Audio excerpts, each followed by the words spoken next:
Oh God, why was it me who survived while they didn't? Amid the hiss of a welding torch and the heavy scent of oil, a woman bowed her head quietly on the deck of a Key West ship. On her shoulder, a tattoo of 3 overlapping arrows glinted under the sun, something only a seal from Iron Dagger would dare to wear. Every night, the nightmares of Afghanistan jolted her awake at 3 a.m. Cold sweat soaking her hair. Here at the harbor, everyone believed she was just a boat mechanic. But a young officer had recognized her and decided to expose the past. The sharp clang of metal rang out like a hammer strike against the Key West morning. The scent of seawater mixed with oil filled the shipyard air. On the deck, a woman compact yet sturdy knelt beside a boat engine, sun-tanned arms taut as she twisted a stubborn bolt. Beads of sweat rolled down her shoulders, soaking into the faded tank top. For an instant, a tattoo of 3 overlapping arrows glimmered in the light, a reminder of a past she longed to bury. But Key West was never a place where ghosts stayed hidden. The thud of boots cut through the clamor. A group of fresh Navy recruits stormed into the yard, their chatter tangled with coarse laughter. At the front strode a young officer, silver bars still gleaming on his shoulders. Lieutenant Blake, new to the uniform, brimming with youthful confidence and a hint of arrogance untouched by real combat. His gaze settled on the woman bent over the engine. A mocking smile flickered across his lips. In Blake's world, women at the docks were meant to wipe grease, scrub decks, not grip a wrench, and certainly not carry the secrets of special operations. What would a woman know about guns and warships? The words slipped out lightly, like a joke, but sharp enough to draw laughter from the recruits. The sound mingled with the salt-heavy air and the distant wail of a ship's horn pressing down on the workshop. The woman didn't look up. Calloused hands kept working the bolt, each motion precise, clean, decisive, as if she'd done it her entire life. Only her eyes, half-shadowed beneath sweat-damp hair, glinted cold. A glance that could make a battlefield veteran hesitate. For Blake, it only stoked his disdain. No reply. Just the crisp crack of the bolt finally giving way beneath her strength. The recruits hesitated for a beat, their laughter faltering, then roared again to cover the unease. Blake circled the deck, stomping his boots to drown out the hum of the engine, hungry for authority, desperate to be seen. Then it happened. A sharp metallic clang.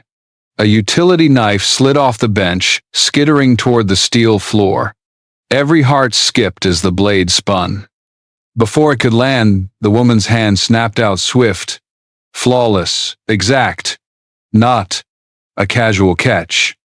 The blade angled upward, her grip locked in reverse, an instinctive combat hold only special operations training could breed. The air froze. The recruits who'd mocked her fell silent, chests tight, pulses racing. A few eyes betrayed raw, instinctive respect, even if their minds had yet to process it. Blake faltered, lips pressed thin, then forced a half-smile to mask the jolt of surprise. The woman set the knife back on the table. No words, just one movement, but it rang like a warning bell. She was no ordinary mechanic. Some of the men shivered, sensing they had brushed against the edge of something far greater than they could fathom. Outside, the waves of Key West lapped against the pier, gulls crying overhead as if mocking the recruits' naivety. Inside, the woman with the flickering tattoo bent once more to her work, as if no insult had ever been spoken. Yet anyone observant enough would see it. The silence was not submission, but the stillness of someone who had weathered storms before. Who was she, truly? Just a nameless boat mechanic? Or a ghost of the seals hiding in plain sight on the shores of Key West? The rickety wooden door of the rented room closed behind her, shutting out the noise of the harbor. Inside was another world, silent, almost chilling. The narrow Spartan room held only a worn wooden bed, a small table with a dim yellow lamp, and a locked military steel box in the corner. No pictures, no decorations, no trace of a home. It was as if this place was merely a stopover for a wanderer never allowed to belong anywhere. Ghost sat on the edge of the bed. Her muscles ached from a day of hard labor, yet her eyes were empty. The ceiling fan creaked above its rhythm, soothing to others, but to her it was only the beat that summoned memories back to life. Her calloused hand found the key, quietly unlocking the steel box. The lid clicked open with a soft snap, echoing through the stillness like a gunshot to the heart. Inside lay rusted fragments of memory, a torn scrap of an old uniform, a few scratched bullet casings etched with dates, and a photo blurred by desert dust. She touched each object as if caressing pain itself. When her left arm slipped from the sleeve, the yellow light revealed an unfinished tattoo running down her skin. 3 overlapping arrows, the emblem of Iron Dagger, but the third arrow remained incomplete. The ink stopped midway, like the life of a teammate whose body was never found. Every glance at it stabbed her heart. It wasn't just an unfinished tattoo. It was a debt that could never be repaid. Night stretched on. Ghost lay on the bed, but sleep was no blessing, it was a prison. The nightmare dragged her back to the burning sands of Afghanistan, where teammates fell one by one. She screamed into the radio, "Cover me!" But only silence replied. Gunfire thundered in the valley, dust erupting like hellfire. Ryan's face, the youngest soldier, flashed before her, wide-eyed in terror before vanishing into smoke and flame. Ghost shot upright, sweat soaking her shirt. The wall clock blinked 3 o'clock sharp, merciless. Every night it was the same. 3 a.m., the hour when her body betrayed her, dragging her back to war. Her breath came ragged, hands clenched as if still gripping a rifle. She left the bed, stepped to the window, and cracked it open to breathe in the salty wind. But the taste of salt only sharpened the memory, the sweat, the gunpowder, the blood. She pressed her hand to the tattoo on her shoulder, feeling the etched lines in her flesh. Each stroke of ink was a comrade, a story, a name. And every time her finger brushed the unfinished arrow, her chest sank. "I promised I'd bring you home." The unspoken words echoed inside her. That promise wasn't just a burden, it was the tether that still tied her to this world. A flash of lightning split the horizon, heralding a coming tropical storm. Wind whistled through the cracks, rattling the photo on the table. Ghost picked it up. 3 comrades, grinning under the Middle Eastern Sunday. Now, they lived only in memory. For a moment, her lips curled in a bitter smile. Had death chosen the wrong soul? If she was called Ghost, maybe she was never meant to remain here at all. The ceiling fan creaked on, tapping steady against her memories. Ghost shut the steel box and slid it back to the corner. But pain could not be locked away so easily. She sat against the wall, eyes fixed on the darkness. Key West was calm, but in her mind the war had never ended. And now, dear viewers, pause for a moment, hit that subscribe button before we dive deeper into this story, but only if you truly resonate with what I've shared here. Leave me a comment below, tell me where you're watching from and what time it is right now. It's always incredible to see people from all around the world joining us here. Night fell over Key West, bringing with it a sweeping sea wind, salted air seeping into every fold of cloth. On the makeshift training range near the harbor, dozens of young recruits fumbled with the M110 rifles in their hands. Metal clattered, breath came hard, and then a dry crack split the dark. The bullet veered wildly, a flash tearing across the night, but the target remained almost untouched, only frayed at its outer edge. Lieutenant Blake folded his arms, a half-smile tugging at his lips. Under the cold floodlights of the range, he looked like a fox about to spring a trap. "Let the boat mechanic try," he said loud enough for everyone to hear, voice dripping with mockery. The recruits burst into laughter. A few even whistled. No one noticed Ghost's frown as she stood quietly at the edge, hands buried in the pockets of her thin jacket. Blake thrust the M110 toward her. To the untrained eye, the weapon gleamed, pristine. But to anyone with experience, the flaws were glaring. Sights twisted 2 notches off, barrel unbalanced, optics tuned all wrong. A cheap trick. The intent was clear: humiliate her in front of the young men.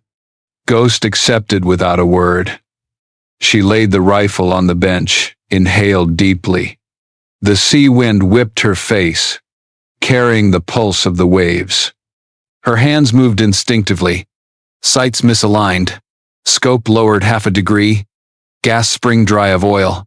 In seconds, she read every trap Blake had set.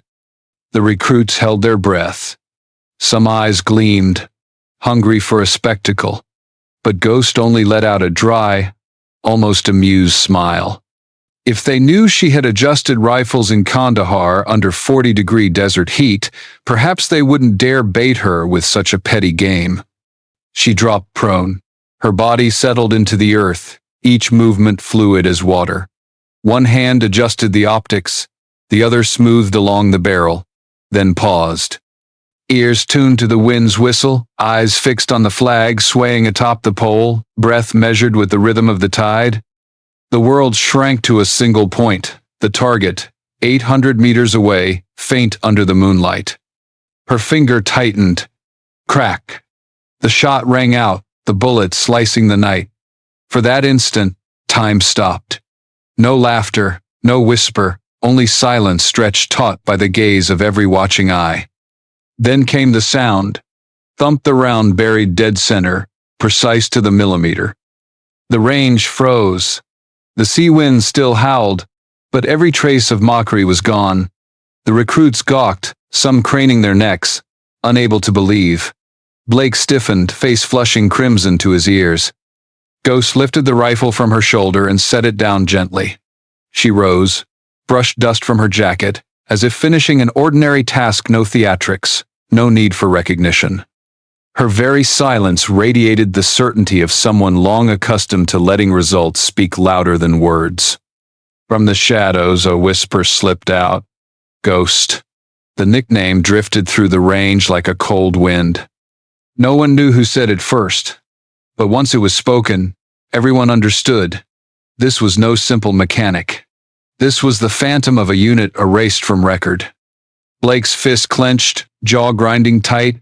His trap had not only failed but had awakened the very truth he wanted buried, that this woman could turn every eye toward her. From that moment, the name Ghost lived again, and the question burned. Was this chance alone, or a warning of a far greater confrontation still to come? The salt wind still howled across the harbor, but the air on the range was no longer the same after that shot pierced dead center. The mocking laughter had vanished, replaced by an uneasy silence. Yet one man refused to let it go, Lieutenant Blake. His face still flushed red from humiliation. His eyes betrayed a simmering resentment. In the days that followed, Blake seized every chance to taunt, to undermine Ghost. A bolt, suddenly, missing from her toolbox. A weapons inspection report mysteriously marked with errors and a forged signature. To the recruits, they were just pranks. But Ghost, seasoned by years of survival, recognized the root, a hatred that went deeper than bruised pride. One night, as a sudden storm swept over Key West, Ghost returned to her rented room, raincoat drenched. She paused at the door. Someone had stood there before the rain. On the wooden step, a crumpled envelope, soaked and stuck to the doorframe. Inside, a yellowed newspaper, clipping from the military section. The photo of a young soldier, Corporal Ryan Blake. Beneath the headline, "Killed in Action, Operation Iron Dagger." Next to it, scrawled in red ink, "The survivor is the traitor." Ghost's fingers trembled as she gripped the paper. The boy's face, blurred under the rain, was no stranger. Ryan, the eager soldier, always at the front, eyes shining. His favorite words, "I'll never leave you behind." That night, under the burning Afghan sky, Ryan had fallen in her arms. A memory she had tried to bury, now ripped open raw. Blake's rage suddenly made sense. He didn't hate her just for embarrassing him. He carried an unhealed wound. Ryan was his younger brother, and in Blake's eyes, Ghost, the lone survivor, had abandoned Ryan to die. The next day, Ghost watched Blake quietly across the training yard. The way he clenched his rifle strap, the crease in his brow when he barked at the recruits, it was Ryan's shadow flickering in him. Pain twisted deeper in her chest. Was Blake's hatred simply the reverse face of love? Now Ghost faced a choice. She could stay silent, let Blake believe she was a traitor, endure his scorn until the end of her days. Or she could tell the truth about that night, the night Phoenix Dawn laid the trap, silenced the radios, and erased an entire unit. But the truth wouldn't only reach Blake. It would tear open wounds for countless other families still searching for answers. That night, Ghost sat before the steel box, fingers brushing a casing etched with the date of Ryan's death. Memories crashed over her. Ryan laughing over dinner, Ryan scribbling letters home, Ryan shouting, "Go, I'll cover," before flames swallowed him.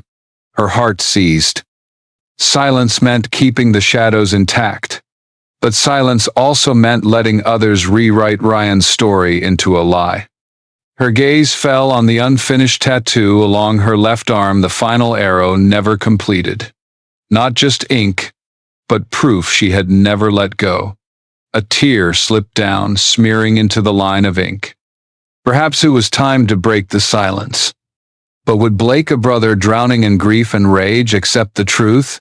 Or would he turn his hatred into a weapon against Ghost herself? The rain over Key West fell heavy, as if the sky itself bore the weight of a secret too dark to hide.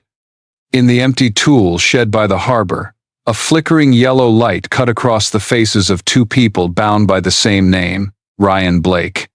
Blake entered first, coat soaked through, eyes burning with equal parts rage and grief.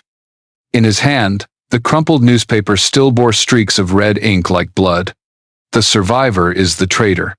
His gaze pierced Ghost, as if to strip away the mask of mechanic she had worn for so long.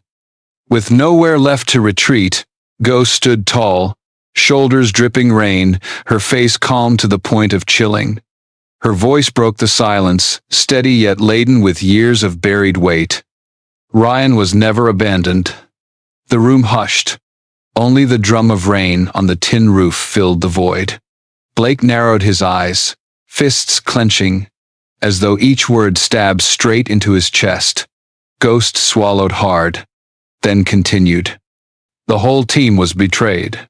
That night wasn't a tactical mistake, it was a setup. Phoenix Dawn built the trap to cover their weapons deal. They needed a controlled loss to draw eyes away. Ryan, and the others, were chosen as pawns. Each sentence cut like a blade through the silence. Ghost spoke without blinking. The patrol turning into the ravine, the radios falling dead, the maps altered.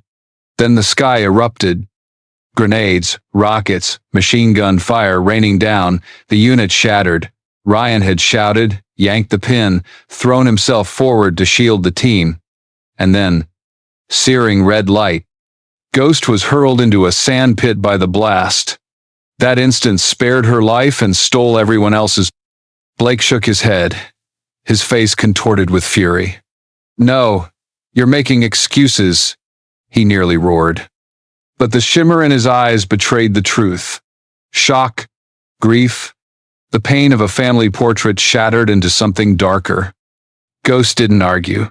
She stepped closer, slow, deliberate, stopping inches from him. With one swift motion, she rolled up her sleeve. The dim light revealed the tattoo, 3 overlapping arrows. The final arrow, broken halfway, forever unfinished, ink frozen midline like a breath cut short. Her finger pressed against the incomplete mark. She looked Blake dead in the eye, gaze both unyielding and fractured. "When I bring Ryan home, then I'll finish it." The shed held its breath. Blake staggered back slightly, chest heaving. In that moment, enemy and ally blurred together. Before him was no longer the traitor who survived, but a soldier bearing a wound deeper than death itself, a pain etched not in words, but in ink and blood. His anger did not vanish, but something inside had shifted. For the first time, he saw the phantom before him, not as betrayer, but as cursed witness. condemned to survive, with a promise unfulfilled. Outside, the rain pounded harder. Ghost's lips twitched into a dry smile tinged with bitter irony. Funny thing, sometimes surviving is harder than dying. All right then, my dear viewers, if you're still here and finding this story gripping, drop a 1-inch the comments, or type, "I'm still here" to keep listening. The clang of metal echoed as the heavy padlock hit the concrete floor. The Navy storage depot in Key West groaned open into darkness, the air thick with mildew, old paper, and machine oil. Ghost crouched low, stepping carefully inside, flashlight beams sweeping across towering rows of steel cabinets. Behind her, Blake followed in silence, his eyes tense. His jaw set a fragile truce between two who had once sworn each other enemies. The flashlight cut across scrawled labels: Middle East, Logistics, Iron Dagger, Reported Losses, Classified Arms Transfer. Ghost stopped. Her fingers traced the door of a cabinet thicker than the rest, sealed by 3 locks.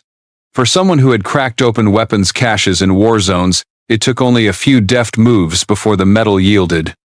Blake stiffened, reminded yet again she was no mere mechanic. Inside lay thick dossiers, pages yellowed, stamped in scarlet. Top secret. Ghost flipped through them, her breath tightening with each turn. Weapons transport maps. Contracts signed under the guise of humanitarian aid and truth. Covert arms trades with rebel forces. Then the words in cold type. Operational loss. Acceptable. Unit sacrifice ensures plausible deniability. Blake leaned in, lips trembling as he read. His brother's unit, Ryan's unit, had been reduced to ink on a page, categorized as acceptable loss. Not accident, not misfortune, but a sacrifice calculated at a desk. His fists clenched, knuckles whitening. Rage surged like fire, but beneath it, disbelief. Everything he had blamed Ghost for, all of it was a lie. The hand that killed Ryan wasn't hers. It was the system itself. Ghost said nothing, though her eyes darkened. Another file surfaced, its heading stark. Phoenix Dawn. Continued activity. A newer plan. This time not in the Middle East, but closer Cuba. Her finger traced the chilling line. Timeline, 72 hours. The silence pressed heavy. Blake staggered back, shoulders hitting the wall, head bowed. Ghost stacked the files again, though her hands trembled faintly. At last, she allowed a bitter flicker of humor to surface. At least now you know. Your brother didn't fall because he was reckless. He fell because someone in a warm office decided he was expendable. Blake barked a laugh, hollow, cracked, tangled with grief. Outside, the wind slammed against the tin siding, the steel door groaning like a warning. Both of them knew. This truth could not stay buried here. If Phoenix Dawn's new operation moved forward, history would repeat, and more innocent lives would be written off as acceptable loss. Ghost closed the final file, her flashlight beam landing on the crimson number. 72. Her heartbeat drummed in rhythm with it. The countdown had already begun. And now the question haunting every viewer. With only 3 days left, can Ghost and Blake stop Phoenix Dawn, or will American blood once again be bartered as currency across the table? The long, low wail of a ship's horn split the Key West night. On the deck of the training vessel, yellow light pooled unevenly beneath the silver glow of the moon rippling over the waves. Ghost stood tall, wearing her SEAL uniform for the first time in years. The fabric gripped her shoulders. The heavy straps cinched her body tight. The sharp click of a metal buckle sounded like a call from the past. She laid the SR-25 on the wooden bench, her hand sliding along the weapon's body as if touching an old friend. Every scratch, every curve of steel carried memory. Ghost's eyes darkened, as though she were speaking to the shadows of Kandahar and Fallujah, places that had claimed her teammates and pieces of her soul. When her finger pressed the trigger in a dry squeeze, she could almost hear the echoes of battle in the desert night. Blake stood beside her, silent. The bitterness in his stare had thinned, replaced by caution and a reluctant respect. He didn't voice it, but the stiffness of his shoulders said enough. He understood that if they were to stop Phoenix Dawn within 72 hours, he had no choice but to stand with her. The sea wind whipped hard, tugging her jacket, lifting her hair. The tattoo of 3 overlapping arrows glowed faintly under the moonlight. The last arrow still unfinished, the ink severed midline like an open wound. Ghost pressed her finger to it, eyes cold yet tender in their depths, as if whispering a promise to Ryan. "I'm back," she said, voice low but unshaken. "But this time, I'll finish it my way." Blake said nothing, but for a fleeting moment, a dry, bitter smile tugged at his face. Fate, it seemed, had a dark sense of humor, turning 2 would-be enemies into uneasy allies. Soldiers learned long ago to laugh in the dark, because laughter was sometimes the only shield against fear. Ghost checked her gear, ammo pouches, combat knife, anchor rope. Every motion crisp, efficient, a rhythm like a heartbeat. Each metallic click of a latch was a drumbeat of war. From afar, recruits watched wide-eyed. They didn't know her story, only the whispers of a named Ghost. But tonight, seeing her in SEAL gear, they knew they were witnessing the return of a legend. Offshore, the waves struck harder, the moon carving silver blades across the water. The ship's engines rumbled, smoke rising, diesel thick in the air. Ghost moved to the bow, standing straight, wet hair plastered to her cheek.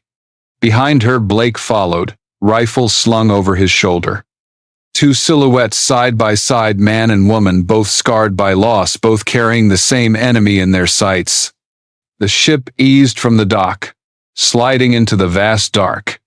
Behind them, Key West shrank, its golden lights dwindling into scattered sparks. Ahead, only the endless ocean and the cold tick of the countdown. Wind screamed, moonlight shone, and Ghost's figure melted into the night as though she belonged to the sea itself.